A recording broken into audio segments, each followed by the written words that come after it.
Ya, kalau kita lihat dari awal ya, ketika dia hadir di situ sebenarnya dia sempat ada kayak begitu keluar dari mobil aja ya, begitu keluar dari mobil itu terlihat gimana dia respon dia sebenarnya tidak expect juga akan disambut sama teman-teman media yang begitu banyak gitu, itu satu. Terus kemudian dia terlihat berusaha untuk meredakan ketegangan dia dan berusaha untuk ketawa lepas gitu ya. That's pleasure-nya. Ya, terus kemudian ketawa ya berusaha untuk ketawa gitu. Kemudian di situ terlihat dia sangat tidak nyaman tidak cukup nyaman dengan kondisi itu dan kemudian berusaha untuk menegur awak media gitu ya sambil bilang ini siapa aja gitu ya. Jadi itu yang berusaha untuk mengalihkan pandangan sambil di situ dilihat ada apakah kakak atau saudara terdekatnya atau temannya yang sangat dekat dan merangkul dia untuk sepertinya memberikan support secara emosional gitu ya, dan dia juga ya kemudian dia minta dilepaskan gitu. Nah kemudian dia berusaha untuk jadi lebih tenang. Nah ya merasa ketidakpastian, jadi itu lihat dari wajah itunya yang hanya kemudian yang sangat kental misalnya di detik 1 dan 31 itu lihat mulutnya lebih flat, matanya lebih ini ya, anger state ya, ada anger state yang berusaha kemudian nahan gitu sambil ini ya sambil basahi kering gitu, basahi mulutnya itu. Terus biasanya orang-orang ini yang kemudian dalam kondisi yang cukup pressure yang cukup tinggi gitu. Berusaha untuk senyum tapi dia sambil gerakan kepala itu sambil secara secara imparasinya kemudian kita bisa lihat bahwa bisa jadi dia apalagi ya dia kemudian bisa jadi bahasa yang dia coba kali self-talknya apalagi ini ya, terus dan apalagi akan terjadi. Nah itu lebih ke di situnya hanya dia lebih firm ketika dia punya lawyer, dia punya pengacaranya menyampaikan beberapa hal yang jadi kunci-kuncinya itu. Dia baru bisa lebih lepas tersenyum lagi. Itu kira-kira seperti itu Pak. Saya memastikan ini jelas kecuali bisa menanyakan yang angkutan gitu ya. Nah, kemudian dia tunjukkan respon itu di momennya dia ada itu boleh namanya, let's say kalau di ininya adalah berusaha untuk nahan stres yang dia ini, dan beberapa kali dia mengusap wajahnya dengan dia matanya, feel like don't believe akhirnya ini kok bisa kejadian ada sampai sejauh ini. Tekanannya lebih karena dia tidak sepertinya kalau dari sini kan terlihat dia tidak berharap ini terjadi sampai sejauh ini ya. Dia juga sepertinya juga cukup terkejut karena kelihatan dari tetap walaupun dia sudah mencoba tahu situasinya, baca, terus beberapa kali dia peringatan tuh ya, itu kan memang bisa jadi di momen itu kan memang cukup panas di tempat yang dia pengacaranya menyampaikan statement di situ. Mas Fadilnya juga berdiri cukup berusaha untuk lebih tenang. Pressure-nya pasti ada Mbak, apalagi dengan situasi yang dihadapi Mas Fadil dengan kondisi yang seperti ya. Jadi kelihatan kenapa, karena beberapa kali dia berusaha membasahi bibirnya gitu ya. Gitu ya, beberapa kali dia terlihat beberapa kali cukup intensitasnya cukup tinggi dengan laman itu. Dan antara kemungkinan kedua, atau dia memang saat itu memang sangat haus, atau kedua dia ada sesuatu yang membuat dia kayak kalau orang ada kering lehernya gitu ya, rasa tidak cukup nyaman. Kalau pressure cukup tinggi kan orang bisa ngerasa kayak ada kecek gitu ya, tercekat leher. Itu kan tadi di momen gak lama kemudian Mas Fadil tetap dikejar, akhirnya dia buka suara kan gitu ya. Nah sebelum dia buka suara pun lawyernya menyampaikan kamu yang perlu kamu sampaikan ini aja Mas Fadil baru kemudian menyampaikan. Jadi dia sangat menjaga betul supaya tidak terjadi kesalahan ucapan gitu kan ya. Situ dia terlihat lebih tenang, lebih fokus lagi. Hanya kemudian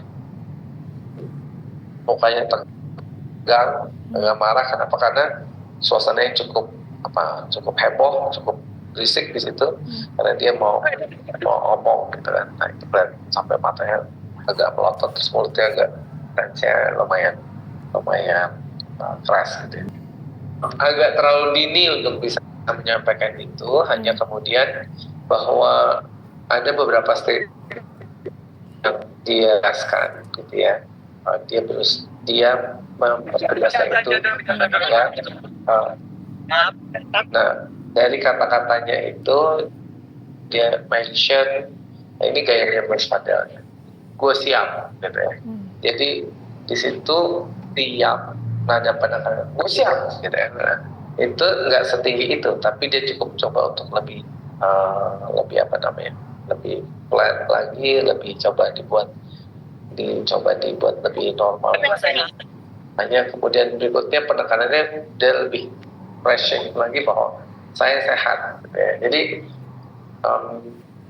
dengan situasi kondisi yang seperti ini, rasa-rasanya itu yang mencoba dia sampaikan bahwa I'm okay. Bisa jadi sebenarnya situasi yang tidak se-oke apa yang dia sampaikan ya. Karena siapapun yang ada di dalam situasi seperti Mas Fadil hadapin seperti ini bukan hal yang mudah untuk dijawab. Gue jawab semua apa yang dipertanyakan sama penyidik ya. Itu aja. Oke. Maka kemudian dia menegaskan lagi, gue akan bakal jawab semua apa yang ditanyakan semua. Ya mau tidak mau kan pasti akan dijawab semua. Jadi jawabannya sangat normatif atau kemudian statementnya jadi normatif manner gitu ya. Jadi ini untuk sebenarnya belum bisa menggambarkan apakah yang bersangkutan ingin menyampaikan sesuatu atau kemudian ingin mengungkapkan bahwa nanti saya akan bongkar semuanya. Hanya tensionnya adalah dia akan lebih kooperatif saja. Ya kembali lagi karena ini kan disampaikan sebelum yang bersangkutan diambil keterangan ya. Betul. Ya. Jadi berusaha untuk dibuat senetral mungkin gitu kan ya Mbak. Nah di titik lain nanti kan dilihat kalau yang bersangkutan setelah keluar coba dilihat nanti perbedaan yang cukup signifikan apa.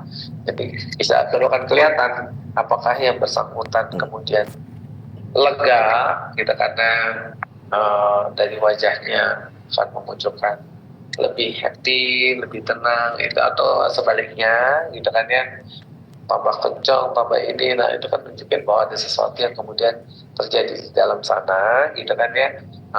Itu kesimpulan-kesimpulan yang bisa mungkin terjadi, atau kemudian jadi terlihat lebih sedih. Kenapa? Berarti ada sesuatu yang terjadi kurang baik di situ gitu kan ya. Jadi situasi-situasi ini yang sangat mungkin terjadi yang kita belum bisa bukan sebuah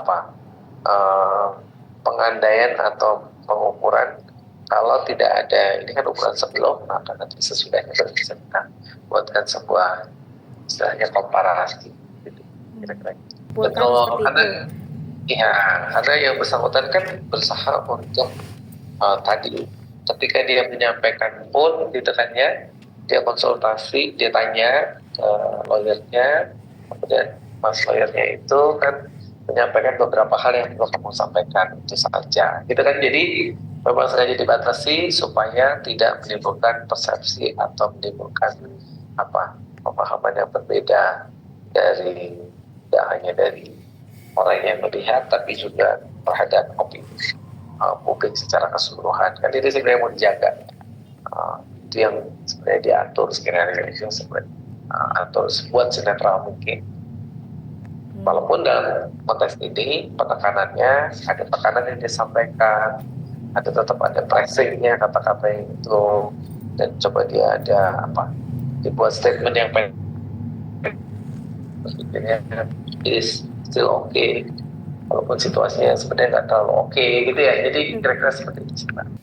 Satu proses untuk mengklarifikasi, proses untuk memaparkan ini menjadi sebuah proses yang sederhana memang, karena kemudian pasti ada orang yang merasakan di bawah, karena dan siapapun yang seperti di posisi Mas Fadil ini bukan sebuah posisi yang mudah gitu kan ya, dan bukan juga sebuah kondisi yang semua orang ingin harapkan ada di situasi itu. Ya, semoga saja nanti setelah pemaparan ini, dengan kemudian juga menyampaikan beberapa yang menjadi dasar, karena semuanya perlu disampaikan dalam bentuk fakta-fakta yang juga kemudian menjadi dasar atau menjadikan sebuah landasan untuk pembuatan sebuah keputusan. Kira-kira itu, Mbak, dan kita perlu lihat bagaimana kita perlu cukup untuk bijak untuk bisa nilai segala sesuatunya. Kira-kira itu ya, Pak. Jadi jangan lupa untuk subscribe Cumi Cumi. Ditekan ya tombol lonceng merahnya.